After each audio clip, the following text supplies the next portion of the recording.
What's up, YouTube? Southern Comic Geek coming to you with a new comic book day and new to me comic book day haul for your viewing pleasure. And before we get into all of this comic book goodness, go ahead and smash that like button, hit the subscribe button, as well as the bell notification. So when videos like this drop ever so randomly, you are one of the first people to know and can make the conscious decision as to whether or not to watch it now or later, as long as you watch it. We appreciate you.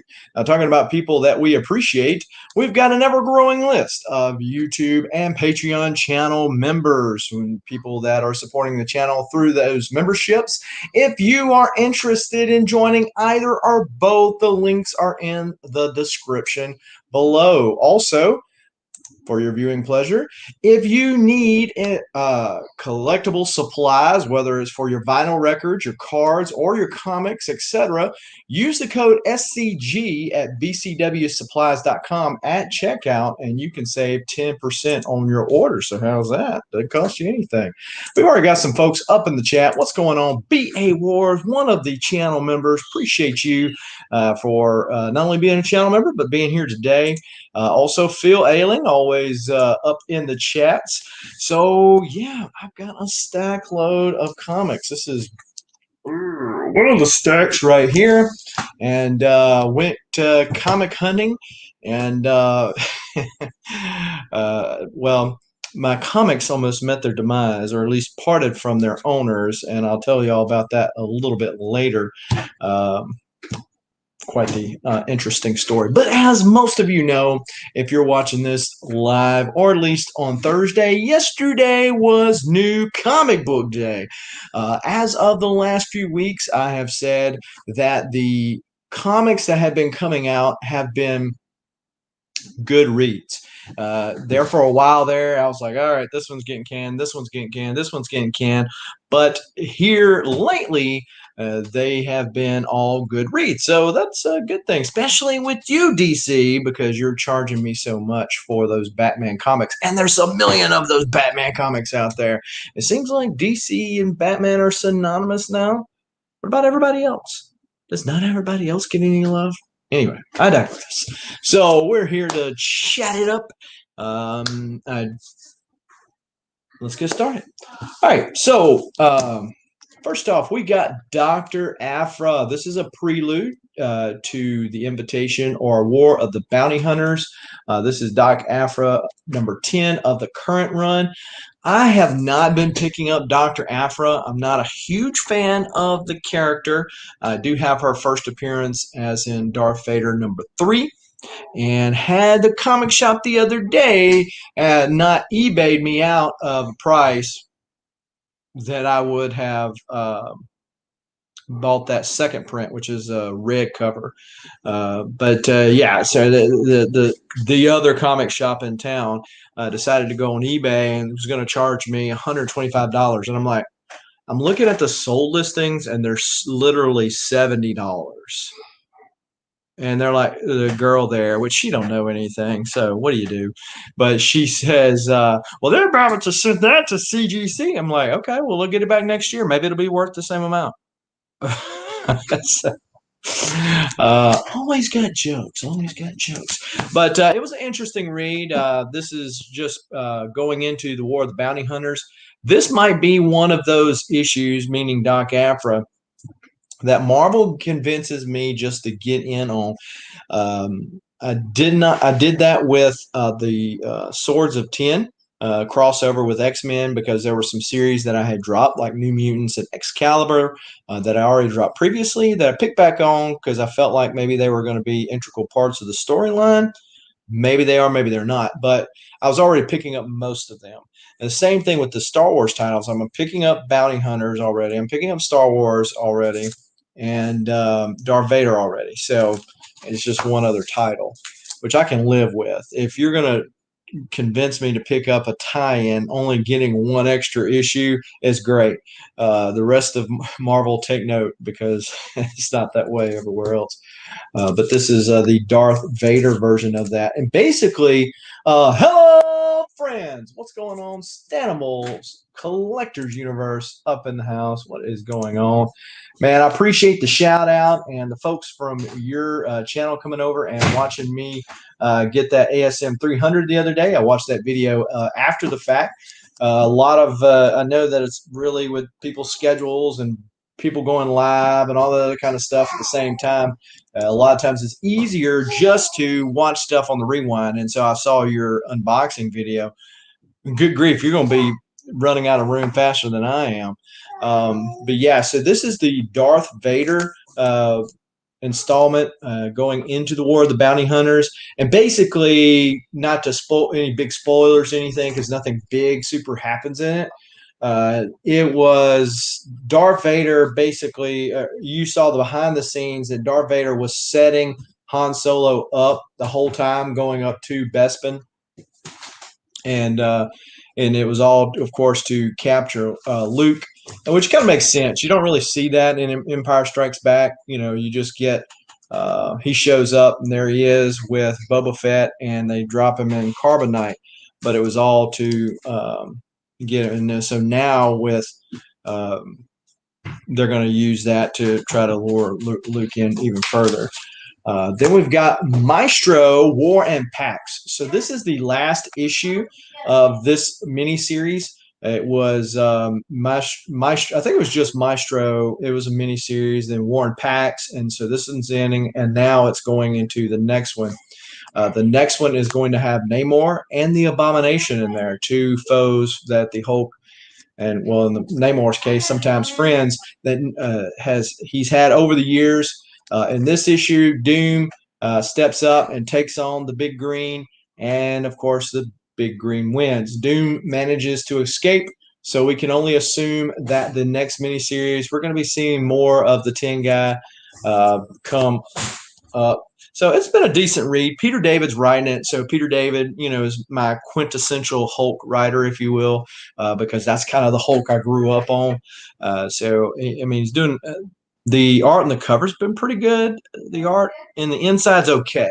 It's not the worst I say, but it's not the best. So what do you do?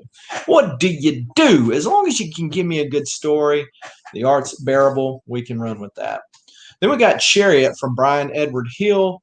I know that Mike Diodado's doing some of the variant covers on this. This is an AWA upshot. So this one and, oh, boy, what's the name of the other one? It's the little kid who's kind of like Spider-Man. That one just ended. But those were the only AWA titles that I'm getting. This one's pretty interesting. Basically, this woman right here, the way she found immortality was to download her consciousness into the car. So she's like an AI type deal now. Well, would she be artificial? Or she was once real, now she artificial? I don't know. Vincent McLean, the comic machine. What is going on? How are you? So yeah, so this is Chariot. Big Dave loves comics. Another one of the channel members dropping the $10 super chat. And so, Big Dave, you can get that reverse rain back in the right direction. My way. Thank you. Thank you, Big Dave. And talking about, because I said about 10 chances. So, for the month of May, which is about to be over, if you hadn't looked at the calendar, it's about to be over. This is what I'm giving away. And so how one enters in, if you are a channel member, you whether it's a Patreon or a YouTube channel member, you can get 5 chances to win just by being a member. If you, for every $1 of super chat that you do on a live show like this or the Saturday morning auction, which I'm not sure yet if I'm going to go live Monday, which is the last day of the month, obviously. But I know that I'm going to have my auction on Saturday, which is another ability to, of course, you can join the channel at any time, but as far as doing those super chats. So for every $1 super chat, you get 1 entry to win this 9.4 white pager newsstand copy and the first cover appearance of Gambit. So that is how you can enter to win. But it is an interesting read. AWA's been doing these mini-series, which are okay. I kind of, on one hand, I like the longer series. On one hand, I'm the guy that likes to know that this is Detective Comics 1000, okay? But on the flip side of that, those miniseries tell a story and then they get on with it. They might come back with the same character and different story, but they kind of get on with it instead of dragging it out, because you always want to leave your audience wanting more, not wishing it was already over. And that's kind of what you're getting with AWA Upshot. They had the one J. Michael Strakowski did, or where the pandemic hit and it kind of came out the right time last year. So that one was kind of interesting. So a lot of these indie publishers are doing a lot of good stuff. They're very passionate about their work, and I think it shows through into their writing and to their artistry. And so sometimes with either the newer ones or the ones that have become jaded because they didn't feel like they got a raw deal at Marvel or DC or whatever. It kind of shows in their work, right? Sustainable says miniseries are fun, but I do love the ongoing series for the long haul. Right? Yeah, myself included, because I'm a run collector. Now, if you're just a reader, or if you're just a key collector, run miniseries, you love them, right? What's aggravating though is if they would do one or the other. So like with Incredible Hulk as an example, they've dropped the Incredible, they've just had Hulk, they've had the Incredible Hulks as in plural. It's just going back and forth, and all of a sudden they have legacy numbering, and then they try to bring it back, and it gets really confusing. If you're trying to piece a run together, you got to do a little bit of a homework to kind of keep up with it if you weren't collecting it at the time it came out. So I was on the fence about getting these when they initially came out, because all they are is reprints. This is the TMNT Best Of with Splinter, but when the Michelangelo came out, these are almost, not quite, but almost negative space covers. When the Michelangelo came out, it was just too good to pass up. I said, well, if I got Mikey, I got to get the rest of them. So I think the only one that I'm missing now is Raph, which was the first one that came out. Splinter came out last week. My LCS had to put it on back order. I don't know if he forgot to order it, accidentally sold it to somebody else. Diamond shorted him. I don't know. I don't care. But anyway, so got that. It reminds me of the color that Splinter's little vest was back in the old Playmates days. Big Dave says, I'm enjoying the AWA books. Yeah, I am too. And the quality on the pages, the covers is good, because like with the Marvel covers, if you're like with me, I've got oily skin, and it is nothing to smear a comic. It's like 9/8 out the door, because that ain't going to happen now. And their covers are just better. I kind of like the cardstock covers, because one would think, okay, they're less likely to get those dings, but if they get the dings, it's over with, right? And then plus with the cardstock, in DC's case, they're charging $7 now for a comic. And it's like, come on, guys, come on, help me out here, people. So we've got Batman and Superman number 18. This is the Simone Bianchi cover. So Simone Bianchi did a lot of the covers for Detective Comics towards the end of Volume 1's run. I had dropped Superman and Batman when the Batman Who Laughs storyline ended. It's like, this is just not making the cut. It's okay, but it's not worthy enough for me to continue to pay for it. So based on some other people's recommendations, I decided to go ahead and pick it back up last issue. And it was really good. It was really good. So decided to get this one, went with the B cover, which is only $4.99, which is okay, I guess. But yeah, so that's it's pretty interesting there. Batman Black and White number 6. I think this is the last one of this series. This is Jason Fabot cover. They just got some really killer covers. And, I was talking about glossy covers. It's the same thing with this. And then when you go to clean it, like if you were going to submit it, you got to worry about getting that print off. Even though it's easily removed, they're not going to remove it for you, and they will count it against you. So there's that right there. So dope. And it's got some pretty cool short stories in that. Then we've got Thomas Zarabinski, one of the channel members as well as a Patreon. I'm putting together your box because as a Patreon, for anyone who does not know, if you're the Silver Age Patreon, then you will you get a box of 10 comics every month.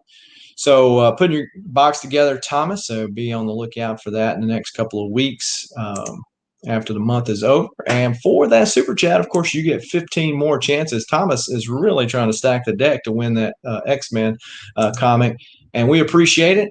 Raining in the right direction, Thomas. Thank you, thank you, thank you. And to Hulk smash that like button. Exactly. We also got Detective Comics 1036. I've been sticking kind of with the B covers. On Batman, I have been doing the A and B covers. They're kind of luring me out of doing that with this price hike that DC's doing. But Detective, I like the Dan Mora art. I was kind of on the fence with the, is it Mario Tamaki? I think I pronounced the first name right. It's Mario Tamaki or something like that. On the writing, I was kind of on the fence, like, especially when you had Peter J. Tomasi on it. It was a solid writer. I don't know that I'd rank him up with like Chris Claremont type writing, but he was a solid writer. So you could depend on a good story every time. So when they took him off, but when they added Dan Moore and them back to the art, I was like, okay. So this has been a good read. And the Lee Bermejo B covers is what I go with. Although $5.99 for a regular comic does give me indigestion. So we got Beta Ray Bill number 3. I am a Beta Ray Bill fan. We all knew that something was going to happen way back in Thor 3 after Thor smashed Stormbreaker. We knew he was going to get it back. This kind of alludes to it there. This is to lure you in. Warning, it does not happen in this comic. I'm sure it's going to happen before this is over with. And I'm sure this is also a mini series. I do not know that for a fact, but it is number 3 that came out this week, and I know that it's been pretty good. The art kind of has to grow on you, but the storytelling's been pretty good. I like Beta Ray Bill as a character, and so that kind of makes it a little easier. So Beta Ray Bill, Pip the Troll, and oh crap, what's the guy's name? Executioner. They're all teaming up and they're going after what they need to get him a weapon. So then we got Robin number 2, Josh Williamson on this. Of course, Josh Williamson, if you're a DC guy, which I don't say that I am. Yeah, the realism covers keep pulling you back in. Yeah, you're exactly right. This Robin 1 ended with his heart getting ripped out. Of course, we knew there was some little thing with it. You find out what that is in this one, a little bit more about the island that he went to, and we'll see where it goes from here. It's kind of picking up like a Teen Titans type of a vibe, like Bendis tried to do unsuccessfully, but that's just my opinion. It's been an okay read thus far. I wouldn't rank it on top 10 or nothing, but it's been an okay read thus far. I think Josh Williamson's a decent writer, and the art is pretty solid as well, so that helps. So this is I think, B cover for X-Men number 20. It's pretty funny because it's Mystique doing the copies of her face, and then you can see all the various different people, whether it's Magneto, or any number of other folks. Notice the Sloth, Sid the Sloth got in there somehow. But anyway, it's just a fun cover. I did pick up the A cover, which was really dope. Nimrod is back, folks. Now, this is the X-Men that we should have been getting the entire time. I'm an X-Men guy. I have all of the Uncanny X-Men, all the X-Men from number 1 through current.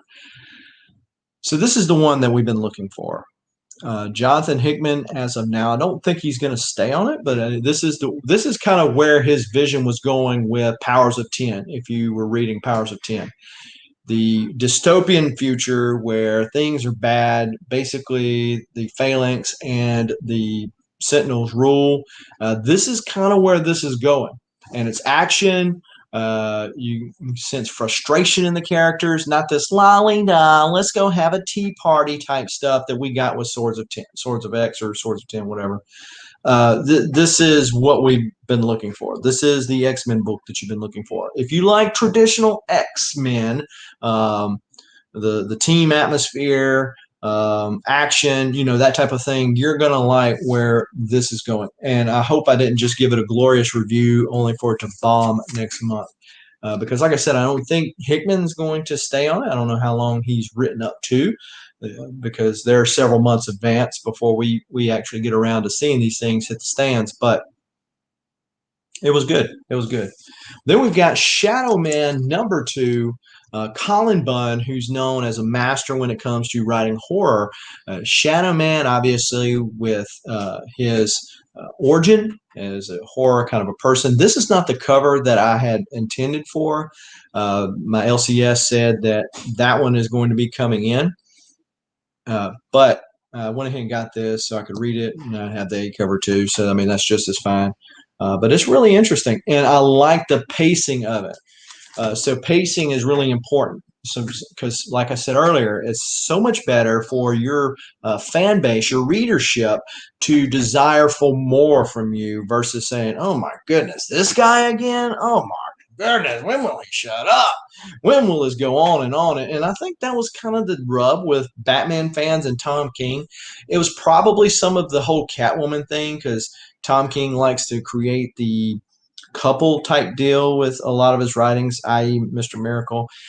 But the real rub was like the nightmare sequence and stuff like that could have been wrapped up in 2 issues. Now we're going to stretch this storyline, the City of Bane, over all these issues. And it's like, would you please just fight Bane and get this over with? So, and some of that's not really Tom King's fault. DC was trying to stop things at a certain time and all that kind of stuff. But still, with Shadow Man, the pacing is really good. You can pick Shadow Man 1 up that just came out and really not know an awful lot. You don't have to be a Valiant aficionado or nothing. You can kind of pick that up, and you kind of get enough of Shadow Man that you can kind of get. You don't obviously have the whole backstory, but you won't be lost, if that makes sense. So basically, Shadow Man is Valiant's brother Voodoo, right? I mean, that's it kind of in a nutshell. T-Pain, what is going on, T-Pain? How are you doing, my friend? Man, it feels like a long time no see, folks, because I was out at Pensacon last week and didn't have the auction, so I haven't seen a lot of y'all in a while. Then we got the Marvel previews. I pick up these previews.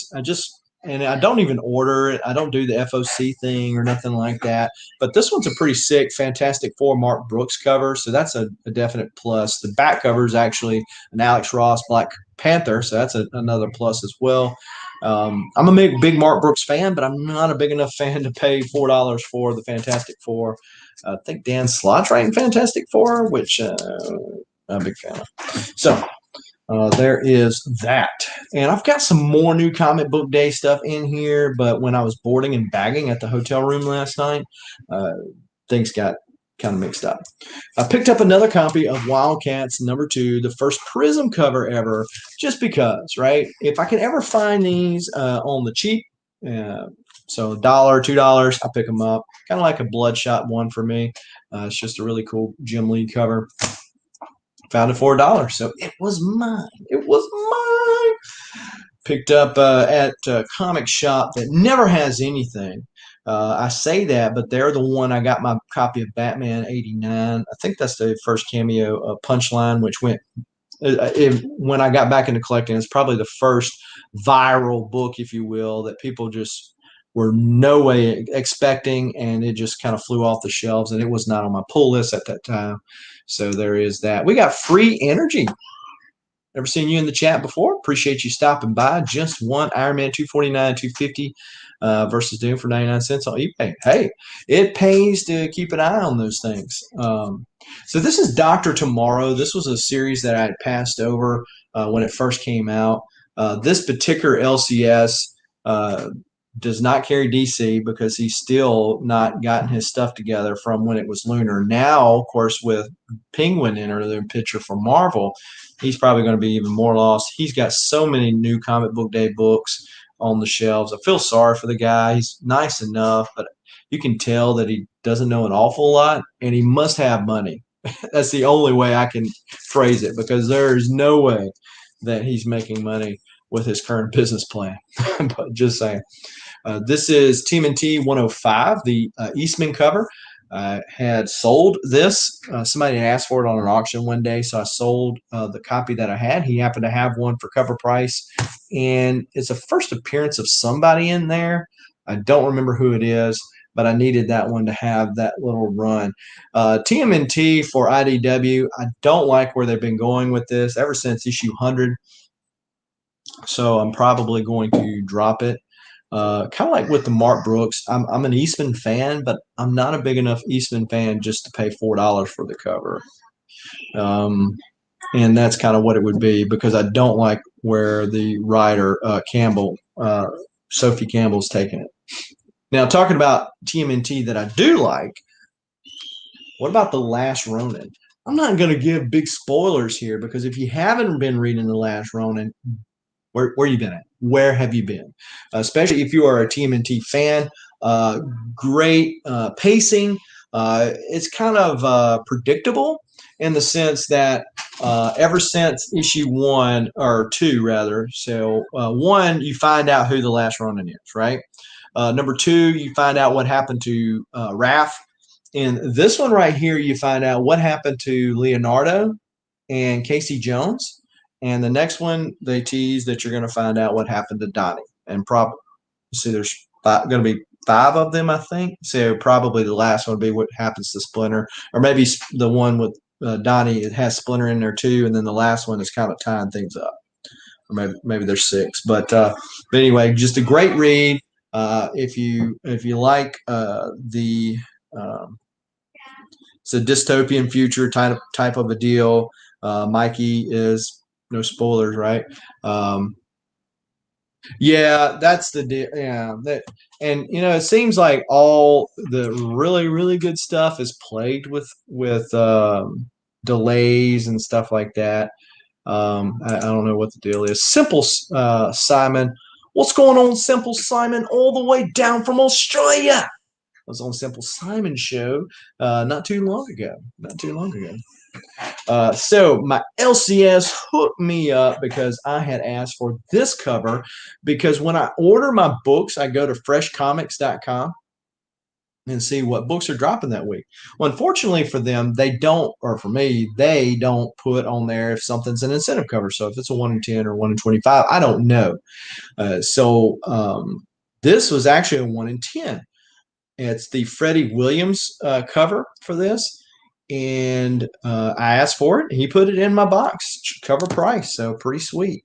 But if you really think about it, it's a $9 book, so you're almost paying incentive anyway. And he, I'm sure, is still selling a good bit of The Last Ronin.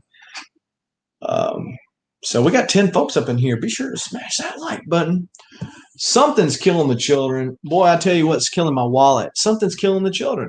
No, seriously, Something is Killing the Children is another one of those stories that, especially if you like horror, which I'm not a big horror fan, but I do like Something's Killing the Children. A lot of suspense, action. So, of course, the last issue 15 ended the arc where Erica Slaughter had gone in there, and now this is kind of a prequel. We're getting the origin story now. And Boom knows it's got a hit on his hands, and it is doing all kinds of incentive covers for number 16. I think the Comic Tom 101 special cover for next month is actually issue 16 of Something's Killing the Children. So it is definitely a big book. You got some killer covers. Miko Sion did one. I ordered some books from Big Time Collectibles. I wanted to get that Miko cover. Lo and behold, it was sold out. Oh, crap. Okay. Buy $100 worth of stuff, get free shipping, call it a day. The next day, we got this Theron cover. Really? You trying to lure me back in for another $100? What is going on with that? Thomas and grandma covers. Whoa, yeah, man. Whoa, that'll hit your wallet pretty hard. The Comic Collector. He heard me talking about some DC comics earlier, and so I reached out to him. I finally read. Yeah, so I got in late for the Something's Killing the Children, so I got the trade, the first 5 or 6 issues. I was like, all right, got to pick up the floppies. I picked up the floppies up to issue 15. I don't. There was only, and then I went back and got the local comic book day foil variant they did last year, and one of the covers was not the A cover. It was like the B cover, and there was a second print in there. All that to say that I sold them as a set for way too cheap. But that's how it goes sometimes, especially in this market these days. But I've already read this one. I haven't read all my new comic book day books, but I read that one. It was definitely worth the read because I was kind of on the fence about even getting back into it. But I'm glad I am. I'm back for the long haul again, at least until the next one. I'll sell these again. So uh, now we've got some new to me comic books, and that is, look at that, Steven Spock, Reflection. This is Incredible Hulk 610. This is towards well, they come back. Going back to what I said earlier about this numbering deal that Marvel especially likes to do. That was one of the reasons that I did that. So this is 611, and this is a wraparound cover. Found this one yesterday for $1. This is Incredible Hulk Annual 2000. So Marvel went to start calling them years by their years for a while. That's a Mark Texeira cover, and it's a newsstand. Some more new comic book day stuff. How about Ice Cream Man? And so I love these homages, just funny little things like that. Ice Cream Man did those with the Dr. Seuss, which I have. Those are the only Ice Cream Man that I have. I think, well, I got the Image Dollar comic of #1. But it's interesting that here lately, until here lately, the Ice Cream Man, the #1 was really the only one that was worth anything. But then when they started releasing all these homages, they started spiking too. The Dr. Seuss ones, I mean, there's some other ones that are just like really, really creepy. So those have been gaining in popularity. This is the telethon. Stay up late and save some guy's life. Live, exciting in-person music and entertainment. Broadcast from somewhere variety show to benefit Jerry, who's pretty sick. This is issue number 24, sponsored by, and then it's got the people who's working on the books. The good thing about Ice Cream Man is that it's standalone stories. So you don't have to start back at #1. I'll probably read it. If I want to hold on to it, I will. If I don't, I'll just sell it. It's no big deal. Yeah, it's pretty trippy. Then we got Star Wars Adventures, The Weapon of the Jedi. So the last few Star Wars things that have been coming out have got me hyped up on Star Wars because traditionally I don't really veer off into the IDW stuff. I've been getting the not the Knights of the Old Republic, but the new series that they're pushing right now, both on the Marvel side, the book side, and for IDW. I've been picking up that. Really not as interested in it, but then they got this one, Star Wars Adventures The Weapon of the Jedi. So I was like, yeah, let's check it out, see what's up. Check out this. I found this one. This is a rough copy, but found it on the cheap newsstand of Hulk 340. I just got my Hulk 340 signed by Peter David. It is on its way as we speak to the presser, who then will send it to CBCS. I've already logged in my CBCS order, which reminds me, because I love bringing some discounts, because I love hearing about discounts. And that is, if you are interested in if you're interested in grading with CBCS, now might be a good time.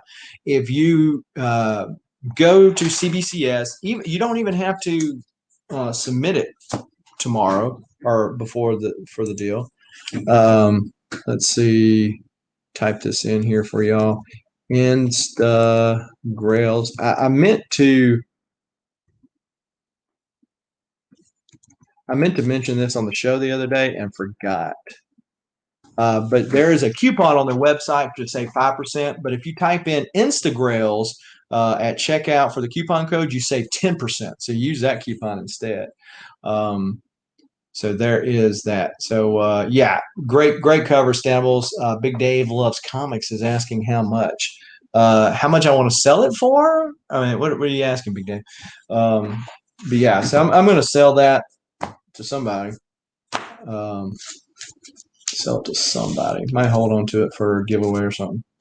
Then we got Incredible Hulk number 33, legacy number 507. This is Hulk finding out that he's got to figure out what issue he's on. Why do you keep changing it on Hulk? Ah! So there is that. Then we got Hulk 373, Joe Fixit, just laughing it up with Betsy. Or Betty. Yeah, same. Betty. I'm saying Betsy. I'm thinking Betsy Ross, the one that did the flag. We got Hulk Nuff City. Yeah, I would imagine so. There's a reflection, Steven Spock. Reflection. Yeah, that's what I'm asking you, Big Dave. You asking me how much I paid for it, or are you asking how much I want to sell it for? But yeah, so then we got issue 36. Talking about homage covers, this run of Hulk had a lot of cool ones. It had the Saturday Morning Post one, had one for the land. Oh, it's got the little kid that dresses up like a monster, has the monsters on the cover. I can't remember the name of the book, but it had the corn pops with the Hulk on the cereal box. Had a lot of fun little covers there. Oh, sell it for. Oh, okay. I'd sell it to you for. Yeah,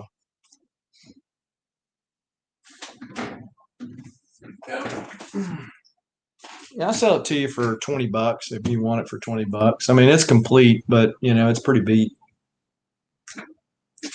Incredible Hulk 375. Little Super Scroll action there. 376. This is right at the time that Professor Hulk would have come about as he comes to grips with all his different varying personalities. We got 414. Now this one, this is 418. This is the die cut, and it is a kind of a wraparound cover too. But this is one that kind of snuck up. Has a lot have, right? A lot have snuck up. Used to be dollar bin finds forever, and this is one of them. Even though it was a die cut, and it's kind of got this lace type feel, like you would send a invitation out for, and it's die cut. It comes out. But this is the first appearance of, is it Talos? One of the scrolls that was in Captain Marvel. So then we got Incredible Hulk 431. Abomination, friend or foe? What do you think? He's always a foe. We got Incredible Hulk 471. Attack of the Killer Clowns. No, I come to grips with it. I come to grips with it, Stan. I released a video, where I was just like a confessional type video that I come to grips with it. So then we got Incredible Hulk 365. This is a Walt Simonson. He did probably the 3 or 4 or 5 covers. I think he did the whole countdown deal. So this is the one with Thing on there. Talking about Walt Simonson, CGC just released today that Walt and Louise Simonson are going to be doing some joint signings. I think you can get one without the other, but they're there together. Of course, they're husband and wife. Louise Simonson did a lot of writing, early X Factor. She was the editor. So there's a lot of stuff that she's done. Walt Simonson, of course, best known probably for his Thor run, Beta Ray Bill.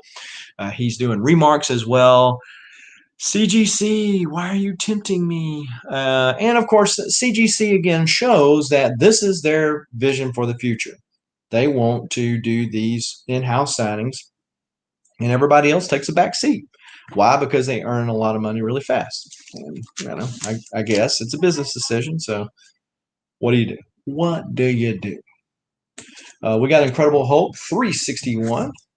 Little Joe Fixit and Iron Man action there.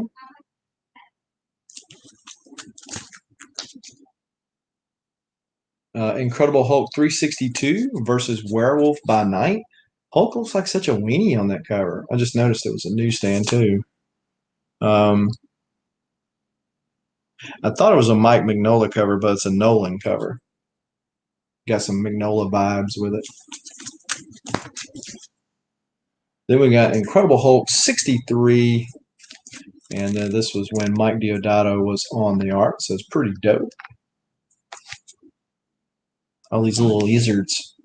They're trying to save Hulk 15% or more on his car insurance. He's like, I'm tired of these robocalls. Hulk smash. That like button. See what I did there? How's that for a segue? Then we've got Hulk 62. Again, this is that same run where Mike Deodato is on there. 68.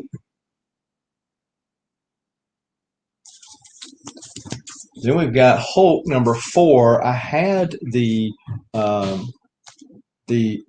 Green Hulk side, but I did not have this one. So they're connecting cover, and there's several that are like that in this run, where making you buy 2 different copies is what they were doing. So what it amounts to. Then we got Incredible Hulk 717. I think this is a Frank Cho cover. Looks like a choker. Yep, Frank Cho. This is the last issue before it becomes Totally Awesome Hulk, which in my case was not really totally awesome. But my thoughts anyway. Amadeus Cho was an okay character in his own right. To feel like you had all of a sudden make him Hulk, really? He can't be a character without whatever. So, Bruce Banner up until Civil War 2, where Hawkeye shot him. And then, of course, that led into Avengers and then Immortal Hulk. But he's now called Brawn for champion. So what do you do? Then we got Incredible Hulk 602. This is the variant cover. This is the Superhero Squad, and it is an homage to number 1. Wasn't so hyped about the Superhero Squad cover as much as I was wanting a homage to Hulk number 1. And then we got some more. It's like, oh, the comics! What's he do? He's got a comic printing machine in there? He just keeps coming with more comics. Then we got number 5. So I ordered one. I don't know if it's this one or if it's another one from one online retailer. I don't do that a lot, so I really don't have. I'm really not disciplined enough to put it on there that this is what I've ordered, so don't accidentally buy it at the store or something. So I don't, because most of the time I'm ordering it from the same place. So these covers have been pretty cool. There's a bunch of them out there, even though you're only on issue 5. So picked this one up at an LCS there in Monroe, Louisiana, or technically West Monroe, Louisiana. And funnily enough, this guy and Shelby Comics know each other. So Shelby Comics, if you're not, I got coasters. I thought these were stickers. So I'm going to show a package in a bit, but from Shelby's Comics. So Shelby, Peace, Love, and Comics. I did a show on, was it his or Jeff Hard to Come By's channel, talking about Valiant Comics. They do a show every Monday, and it rotates on either of them's channel, talking about The More You Know. And they talk about variants. Censorship in Comics was the show this week. They did one on Valiant Comics, and he gave me a mystery bag for being on the show. So he actually used to live in Monroe and had a comic shop there years ago. And I stopped at Infinity Comics and Collectibles, I think is what it's called. And talked to Wayne. And just normally stop through there, pick up a couple things here and there. They don't have a really big, they're like my LCS in the sense that they don't really carry a big selection of new stuff. You just don't want to get stuck with it, which I understand. but every so often he'll get some people to bring some stuff in. I'll get a new to me book. Then we got Immortal Hulk #3, the director's cut. So I'm not keeping anything but the Alex Ross covers, but the director's cuts were kind of cool because they remind me of like old age horror, like Tales from the Crypt and stuff. And it reprints and it's got some extra little pencil stuff in there as well. So they're kind of cool. They got the Alex Ross covers on them. And so I actually found I had gotten one from a mystery box or something. What's going on? Hoarders Hide up in the house.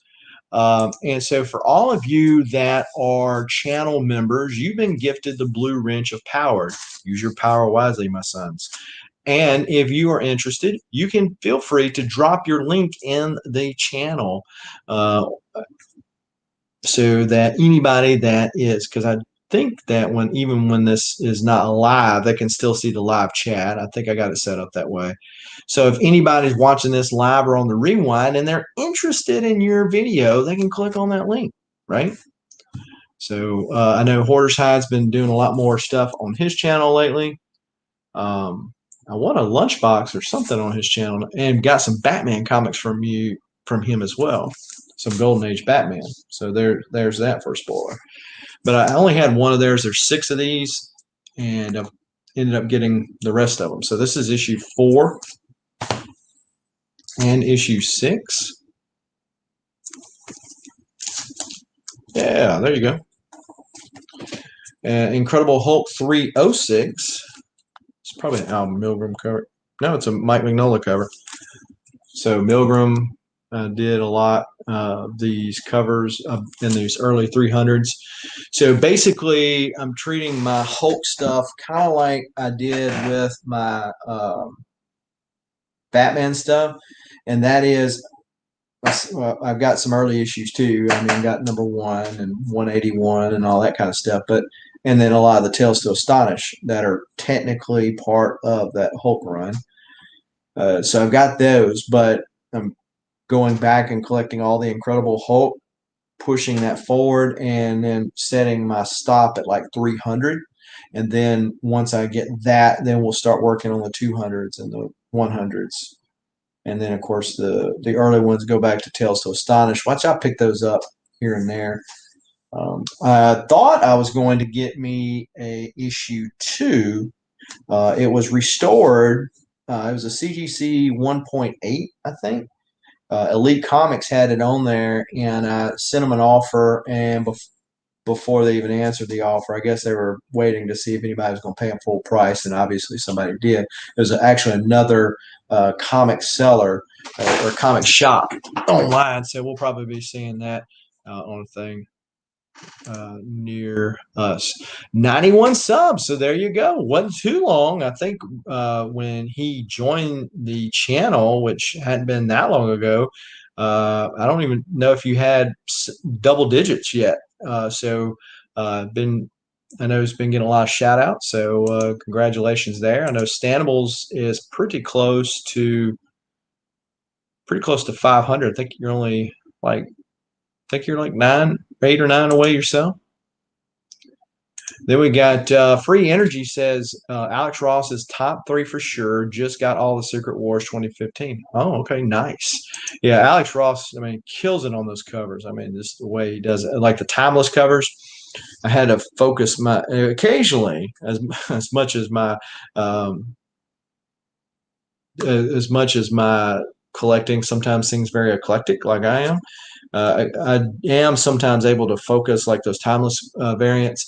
So like the timeless variants outside of Spider-Woman, I got the X-Men covers was the ones that I did. So like the Daredevil was fire, the Silver Surfer, surefire, Black Panther, all those were nice. I just focus, Daniel-san, focus. So Stanable said, hey, look, it's funny because you check it and you drop down, and you're like, what the crap? Well, by the end of the day, it's back. So I think YouTube just plays with you sometimes, you being all of us. Then we got Incredible Hulk 713. Gragland art, not only in the cover. This is leading up to the Totally Awesome Hulk. Or this might be right after. No, it's leading up to it. Because 717 is when he takes up the mantle or becomes Totally Awesome Hulk. Then we got He-Man, Masters of the Universe. I have the power. Yeah, Huck Lee did a lot of cool covers on this miniseries. I picked up one of the miniseries out of a dollar bin. I said, well, I'll just look around for the rest of them. And I think I have 3 of the 6 now. Found this at that shop that normally doesn't have much of nothing. Tim Seeley did the writing on this. Tim Seeley did Money Shot, does Bloodshot, does a lot of shots. Interesting. He's about as bad as a stormtrooper. At least he can hit sometimes. What's going on? Aggressively relaxing. You didn't comment on my dad joke about your comic book. So Aggressively Relaxing just released a comic book, y'all. If y'all not familiar with his channel, he did a Kickstarter and for some chicken and got it and released the comic. And you can purchase it or you can just look at the PDF. But it kind of sucks. So it's a dad joke, okay? It's a pun. If you know what comic book he's got, you know why I say that. So then we got Dr. Tomorrow number 5 and number 3. This is a Peach Momoko cover. You know, Peach was hot like for a hot minute. I think she's kind of cooled off and run her course. I never was a big Peach fan. As a matter of fact, this one and maybe one other one I got that looked halfway decent. I mean, because I just like just didn't really do anything for me. So we got Incredible Hulk 404, a little Juggernaut action there. Hulk teaming up with Juggy to go against the Avengers. 401.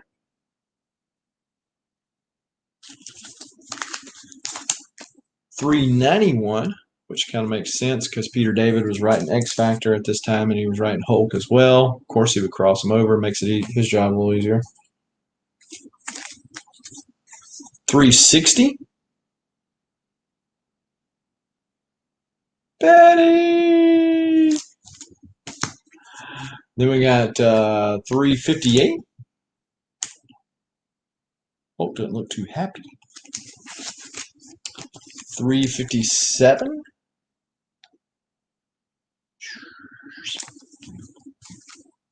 Then we got 31 or 505 legacy numbering right there. Hulk needs to really invest in a dental plan. Then we got 38. This is one of those homages in this run that I was talking about that they have a lot of during that time. I'm going to cut the clip of you saying that for my reviews video. It sucks. So there you go. Incredible Hulk 109. This is right at the end. I think this might have been the last, or 110 might be the last issue. This was from World War Hulk, and then they reset it again. Then we got Incredible Hulk 177, some 25-cent goodness right there. This is a pretty clean copy. And this is one of the things I was talking about with that shop, Infinity Comics, there in Monroe, is ever so often you'll find, a clean bronze copper age key in there. I picked up that Thundercats number 1 from them. Picked up this, picked up several things from them. But Warlock dies, quote unquote. He dies in this issue. He comes back next issue. Don't worry. I didn't figure that was a spoiler or anything because this came out when? 1970s. Then we got Hulk 37.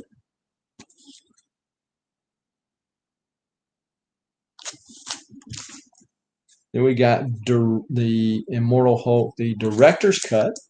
I mentioned I got them right there. And we got Incredible Hulk #2, which is some Mark Silvestri only art. So I think this is the I remember when this came out. Like I said, Hulk has been is like most of the older Marvel titles. They've been reset like bunches of times. So check out. Normally, I don't show on these videos the stuff that I'm going to sell, but I will show y'all this. This is Marvel Age #6. This, for anybody who does not know, this is the first appearance of Beta Ray Bill. So Beta Ray Bill is shown in this book with several of the sketches, and this come out before Thor 337. Also, oh, okay. Yeah, I like to get those giveaways like that. There's a lot of those for like newspapers. I've got the one for the Dallas Times Herald, the X-Men one that introduced that character they never used again. But the different newspapers done stuff. And of course, I got the Spider-Man ones that AIM Toothpaste did, different stuff like that. Columbus Dispatch, yeah. So, the other first appearance is this guy right here, Spider-Ham. So they actually count Marvel Tales. I think 7 is the first appearance of Spider-Ham, but he's actually on the back cover of this. Maybe they count this one. I don't know. But I already have a copy of this, so I found this. So it'll be going up on the Saturday auction. So I have got, let me show these. So I picked these up today. I started not to even stop. I was just ready to get home. Well, let me back up and tell the story. I don't lock my truck. Of course, I say that, and then anybody that's living near to me is like, "Oh, really? Where's your address?" I don't normally lock my truck. I drive an older truck, and so I figure people think, "Well, this guy ain't got nothing worth stealing. Look at how old his truck is."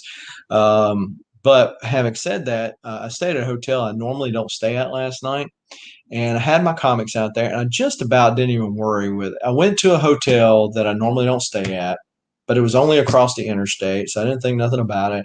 I parked close to the door, didn't think nothing about it, and had my comics back there. And so about 9:30 last night, I went out there and got my comics out. Went ahead and got them out, and which is a good thing I did, because this morning I went out there to leave and found out that my truck got broke into. So luckily, my comics were saved. However, I had some cash in there that was gone, and some company watches that I was supposed to be delivering and presenting to people today, which was the whole reason why I went out of town. That didn't happen. So the police officer didn't make like there was too much hope. But of course, the cash, they left the checkbook, but I guess they didn't figure they wanted to get into all that with writing checks. Probably more catchable than cash is, obviously. But those watches have the company's logo on there. I doubt that, and they're female watches. So I doubt that their girlfriends or whoever are going to be wanting to watch that, or wear those watches.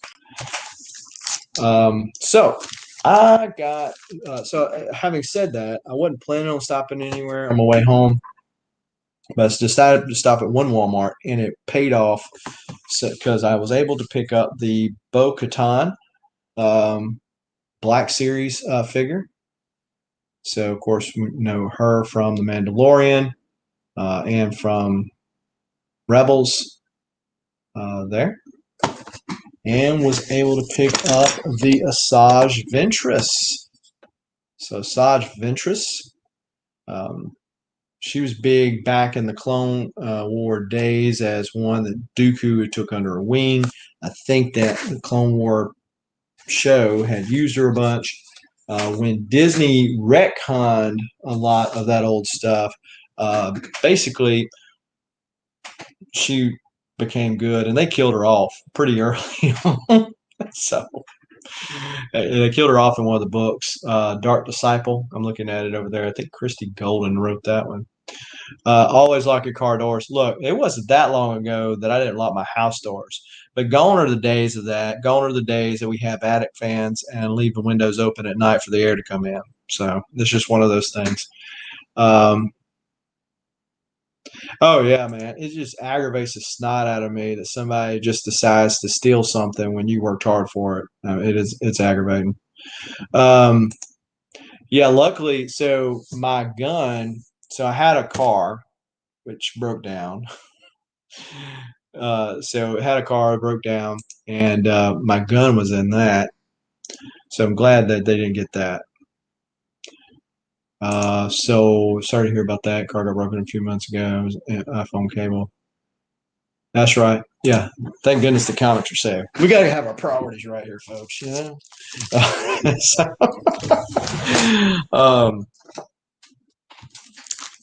so Shelby comics. Is that a reseal, or was that a resealable bag? Because it's not no more. Or is that just where the seal was? So years ago, this was a Super Value 5 comic pack of at least a $7.95 value. I don't think that's going to be the case anymore, so this is probably pretty old.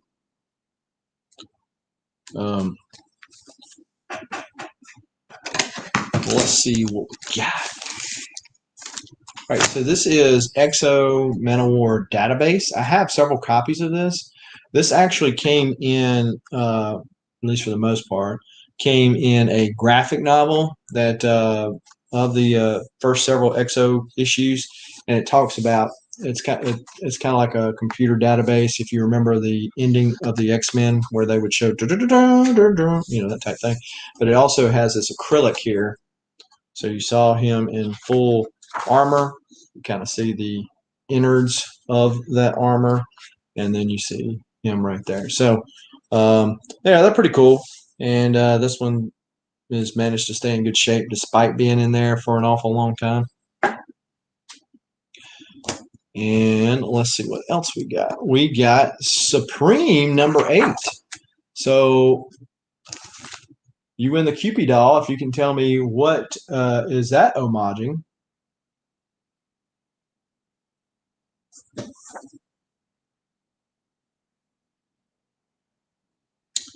Yep. So Art the Bear.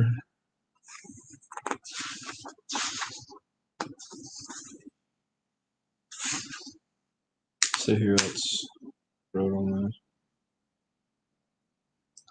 Yeah, characters created by Rob Liefeld. I thought Rob Liefeld did Supreme. He might not own them no more. I don't know. But this is Thor, and he's using Mjolnir. But of course, Thor is a public deal. It's not like Marvel owns him. Then we've got Troll, another creation of the Liefeld. Yep, that's it. Yeah, that's a homage to the Silver Surfer that has Silver Surfer coming this way and then Thor down here. Of course, that's Thor, so it makes plenty of sense. And he does say after John, which I guess that would be John Buscema. That's not an issue that I had, although I got I've had a couple of homages. It's really cool. It's classic cover, especially if you can get that black to pop. If you get one that's not sun faded or one that was early in the print run. And so, because if you can tell, aside from the sun fading, you can tell which ones were letter prints. And like in the X-Men titles, early X-Men titles, they did a lot of the red covers. Some seem really faded. Well, it's just because they was running out of ink. So like the early ones are really darker. So if you can get an earlier one, those colors really pop. Same thing with that particular cover. But yeah, that's it. That's it, Big Dave. All right. Let's see what else we got in here. We got Cyber Force #4, a little shiny, shiny foil goodness there.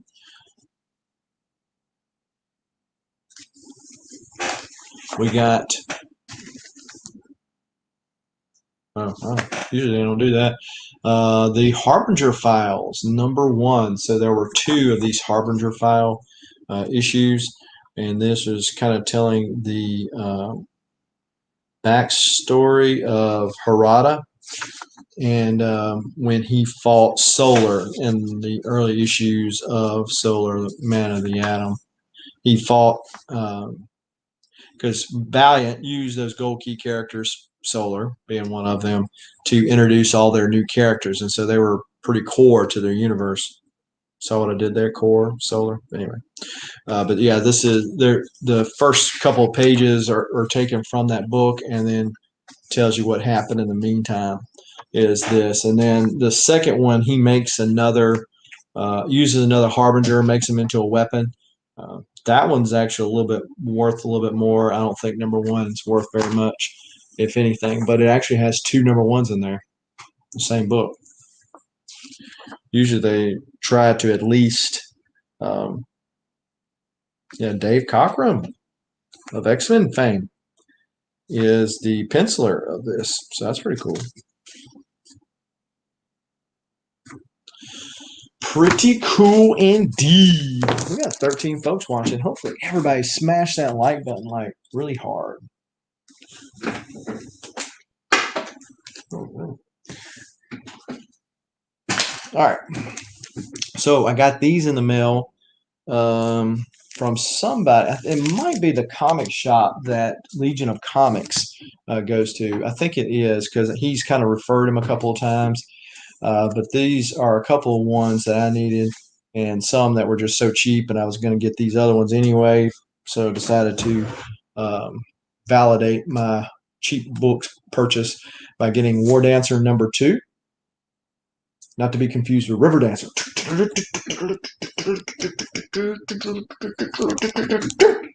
No, this is War Dancer. #6, Defiant Comics.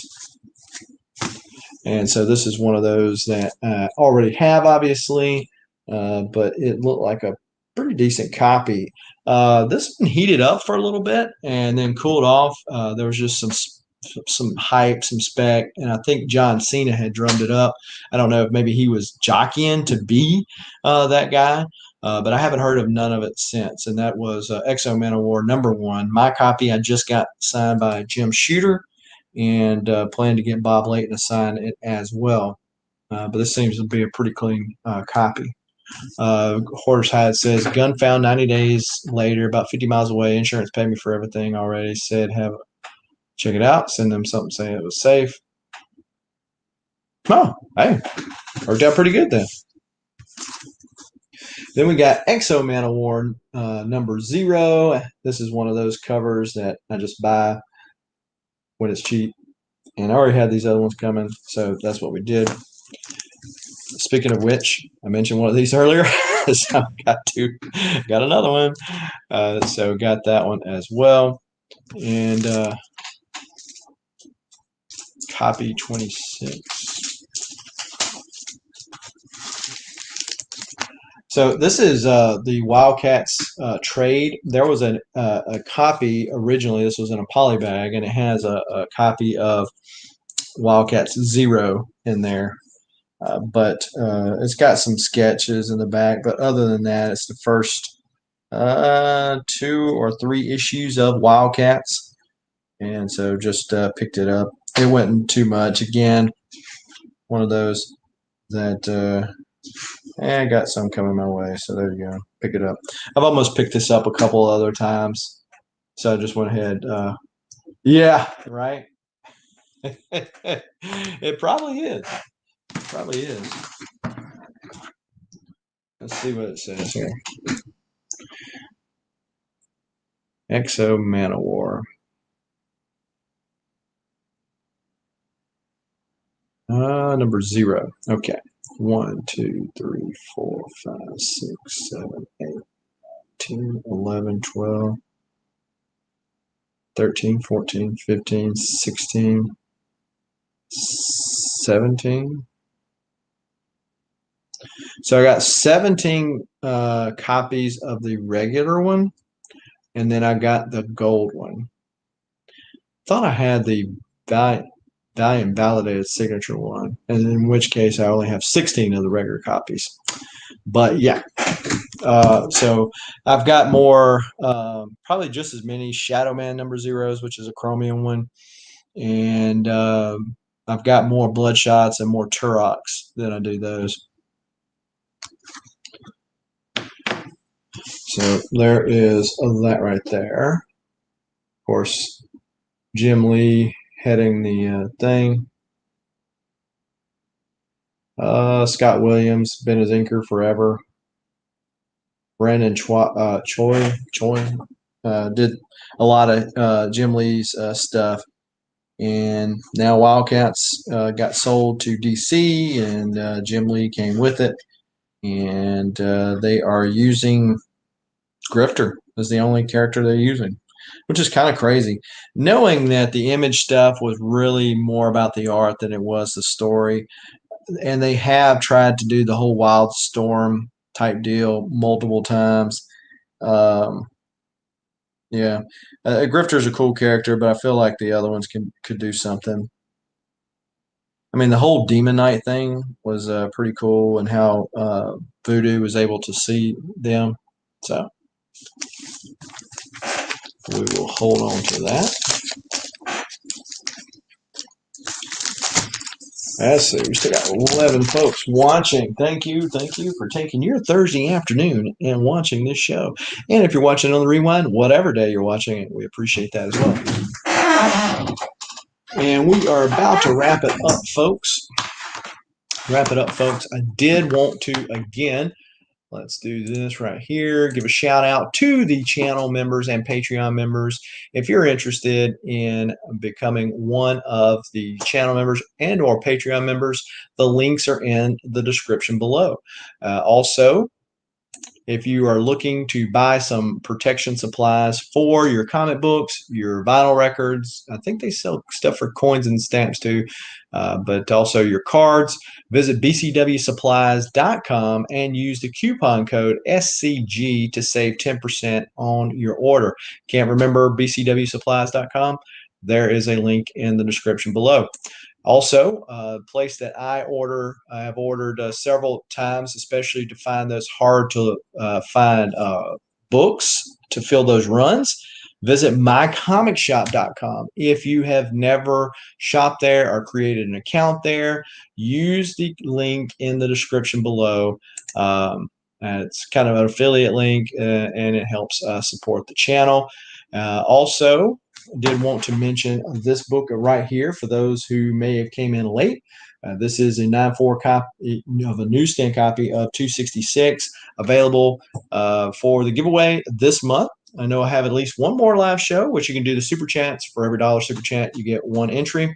And then if you're a YouTube channel or Patreon member, you get 5 entries automatically. So if you want to enter that in through the super chat means, you'll have to visit one of the live shows. Like I said, I've got 1 p.m. Central Time on this channel coming up Saturday, and you can join the channel any time as long as you do it May before the thing's over with. There is that. Appreciate you stopping by. Go check out Stanibal's Collector's Universe. He gets way too many comic books, especially new comic book stuff. And so I think he is akin to Hoarder's Hyde, right? So he he likes to get his stuff. So he'll have the hangouts and whatever. Usually over on his channels at night, so towards the end of the week. So go check him out if you haven't already. And I did want to show this again, just because I can't get enough of it. Let me know when you're rolling. Ready. The Sword of Omens tells me that you're watching Southern Comic Geek. Thundercats. Ho! So definitely pretty cool. Look at it, Thomas. Thomas slinging a few more dollars this way. Appreciate you, Thomas, making it rain in the right direction. Appreciate it. And appreciate everyone, channel member or not, for watching. And folks, until next time, keep reading, keep collecting. Adios.